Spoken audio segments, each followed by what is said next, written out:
Lo dijo en la primera hora.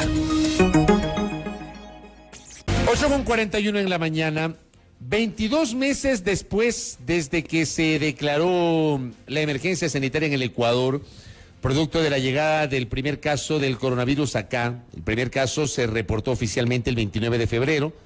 El 16 de marzo del 2020, el gobierno del entonces presidente Lenín Moreno declaró la emergencia sanitaria, el estado de excepción, el primer confinamiento que enfrentamos los ecuatorianos. Bueno, 22 meses después de esos episodios y casi un año después desde que llegaron las primeras vacunas acá al Ecuador, la Asamblea Nacional al fin debatió en primera instancia un proyecto de ley para la gestión de la emergencia sanitaria en el contexto de la pandemia del COVID-19. Vamos a dialogar con Gabriela Molina, ella es asambleísta manabita, nos acompaña ahora mismo de modo telemático e intervino y siguió de cerca el debate justamente ayer en el seno de la legislatura. ¿Cómo le va, asambleísta? Bienvenida, qué gusto, buenos días.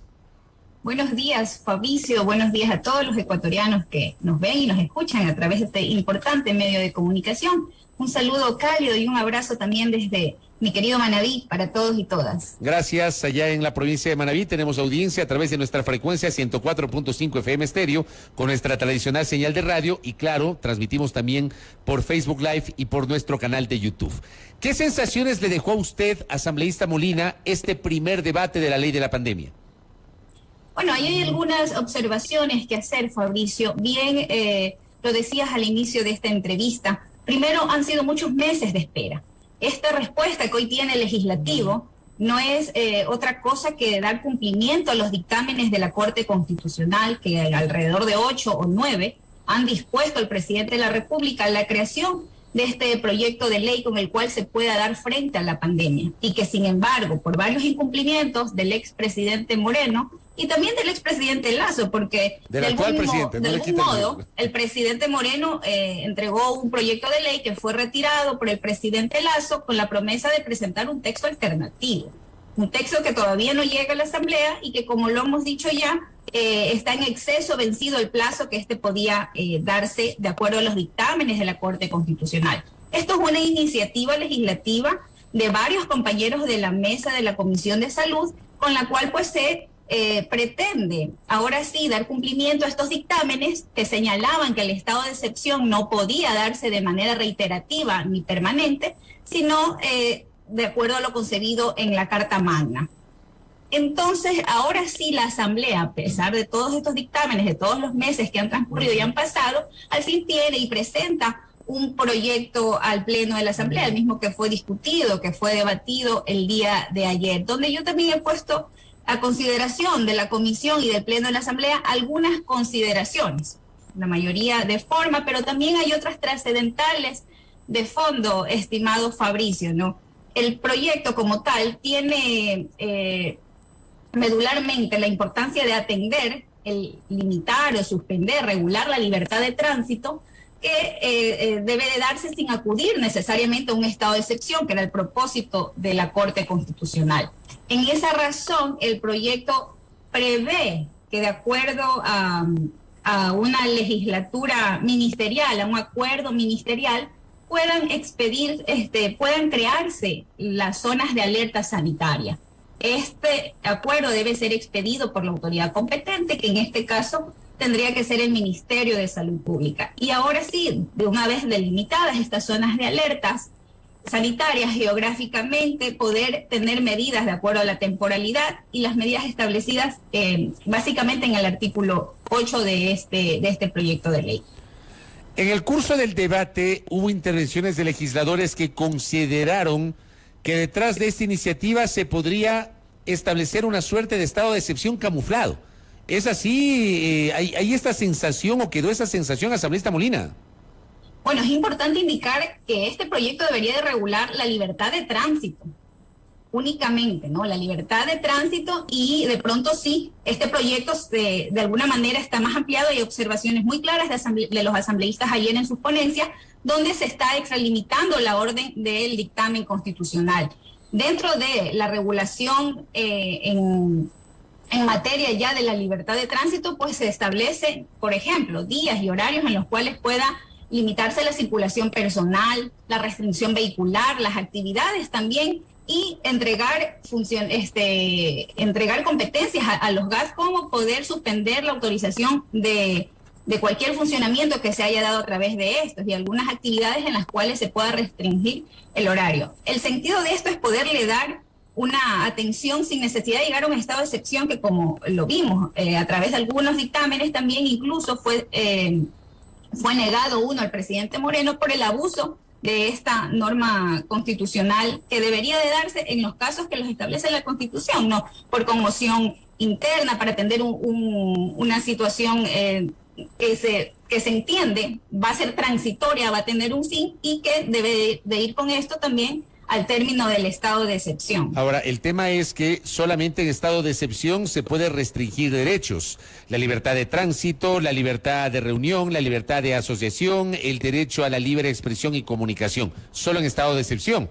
Así lo establece la Constitución de la República, y esa es una facultad de la función ejecutiva. Mi pregunta es, en una situación que no es derivada de un estado de excepción, pero sí termina siendo distinta a la normalidad, con base justamente en el debate vinculado a esta ley, porque está claro que la pandemia es una situación anormal. Pero digo, sin estado de excepción, ¿se puede restringir, por ejemplo, el derecho a la libre movilidad, asambleísta? Bueno, el derecho a la libre movilidad no está determinado dentro de lo que nos han dispuesto en la Corte Constitucional, únicamente la libertad de tránsito. Eso es una de las intervenciones de la mayoría de los compañeros asambleístas y de las observaciones que se han presentado a la comisión, que deban de ser consideradas en la preparación del informe para el segundo debate de esta ley. Por ejemplo, le planteo, a propósito de lo que usted dice y la aclaración, libertad de tránsito, no libertad de movilidad, sino de tránsito. A ver, en Ambato, en estos días, por ejemplo, se conoció que el COE cantonal, no estamos en estado de excepción, pero el COE cantonal dispuso una restricción a la circulación de 23 horas hasta las 5 de la mañana del día siguiente. Yo le pregunto, ¿eso se puede hacer en este momento que no estamos en estado de excepción, o sí se puede hacer? ¿Y cómo atamos esto a las normas que deben ser incorporadas en este proyecto de ley, asambleísta Molina? Fabricio, esto lleva a una de las observaciones que yo he presentado el día de ayer, y una de esas es el rol de los comités de operaciones de emergencia. En este momento no existe una disposición, un reglamento o algo que nos diga cuáles son las competencias de los COE. Entonces, estos han tenido que asumir en la mayoría de los casos disposiciones, actividades y demás que no han sido conferidas por ninguna ley. Yo quiero mencionar también aquí la importancia de lo que tuvo en su momento la Secretaría Nacional de Gestión de Riesgo, que es otra de las observaciones que he presentado. Porque mira, hay dos aspectos relevantes en todo esto. La Constitución de la República claramente indica que la rectoría en los temas de riesgo los va a tener lo que determine la ley. Y el reglamento a la seguridad pública y del Estado, en el artículo 11, dice que estará a cargo de la Secretaría de Riesgos. Sin embargo, inconstitucionalmente, el presidente anterior, el expresidente Moreno, a través de un decreto ejecutivo, el 534, primero elimina la Secretaría Nacional de Riesgos. La sustituye por un servicio nacional, subordinado a un comité que nunca se reúne. Yo, desde mi despacho, he podido hacer la consulta a la autoridad competente, el ingeniero Zapata, y él me ha certificado. Le voy a hacer llegar estos documentos a usted, Fabricio, que el comité se ha reunido una sola vez. ¿Para qué? Para preparar y para aprobar el reglamento interno de este comité. Le hemos preguntado también a la autoridad competente, el ingeniero Cristian Torres, director general del Servicio Nacional de Gestión de Riesgos y Emergencias, y él le contesta a su vez al ingeniero Zapata que este reglamento ni siquiera existe en los archivos de este servicio. Es decir, tenemos un director que no puede tener la rectoría, como lo dice la Constitución de la República, que está subordinado a un comité donde el presidente Lazo ratifica este decreto del presidente Moreno, donde ni siquiera han tenido mayores reuniones para poder enfrentar el tema de la pandemia, y el único producto que han tenido es un reglamento que está perdido. Y lo he demostrado el día de ayer en mi intervención con las diapositivas, donde los documentos oficiales han sido mostrados al Pleno de la Asamblea. Consecuencia de ello, que tenemos un ECU 911 que básicamente son cámaras para el monitoreo y coordinación de la respuesta frente a la emergencia, que se ha convertido en un servicio de riesgos paralelo a la falta de alguien que pueda tener la rectoría dentro del sistema de gestión de riesgos.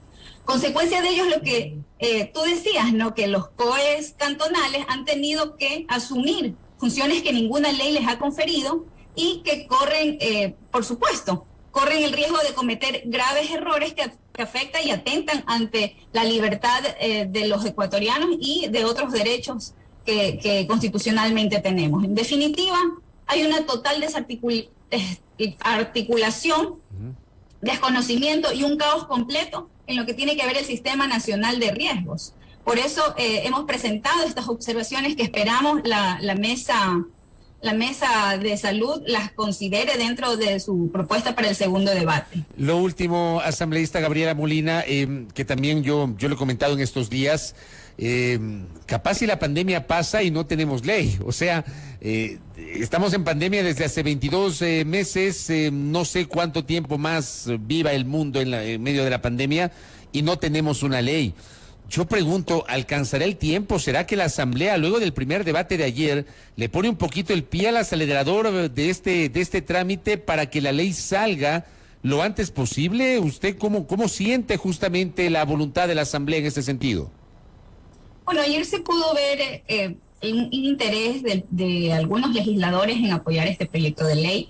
La misma comisión, al haberlo hecho por una iniciativa propia de legisladores, no como lo dictaminaba la Corte, que le daba la potestad al presidente y de hecho la disposición para que lo presente, es de entender que existe la voluntad política de que esta ley salga. Hay algunos aspectos que mejorar. El texto como está, por ejemplo, señalaría que esta ley estaría vigencia hasta el fin de la pandemia.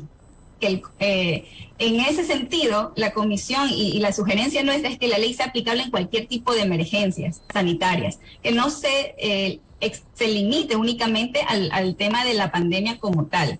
Y otra, pues, es el poder también atribuirle competencias exclusivas para el manejo de la pandemia al COE para poder coordinar este tipo de emergencias o cualquier otro tipo de desastres, porque el Ecuador, como lo conocemos, ha tenido que afrontar por terremotos, inundaciones y demás desastres o emergencias que no han tenido una guía en estos últimos años necesaria. Es decir, nos falta poder tener un mayor interés, no solo en esta ley, estimado Fabricio, sino en dos otros proyectos que también están siendo tratados y que deberán tener respuesta de la Asamblea Nacional en los próximos meses, ¿no?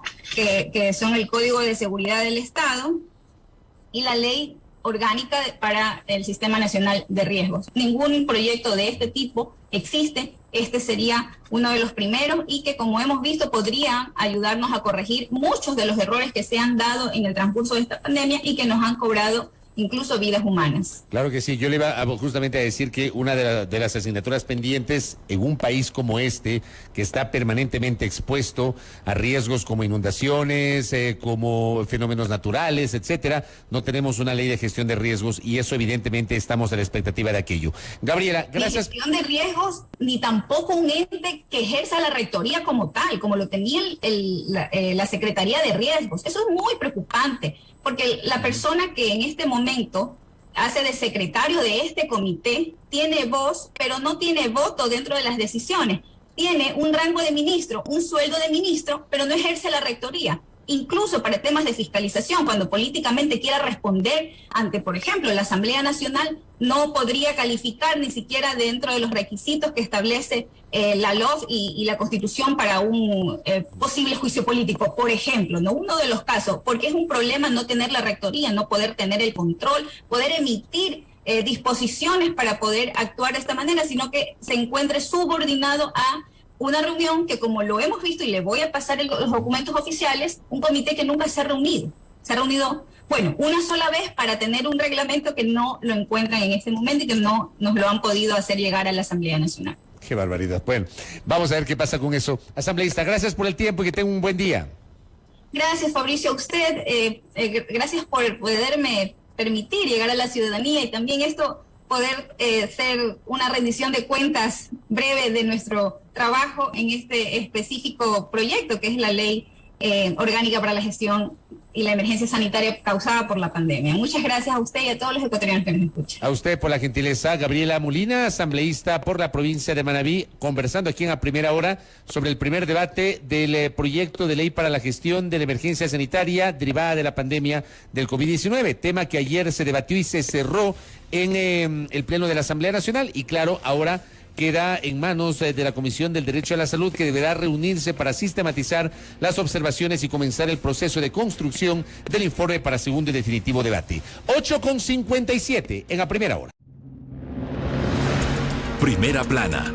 Todas las noticias, todas las voces.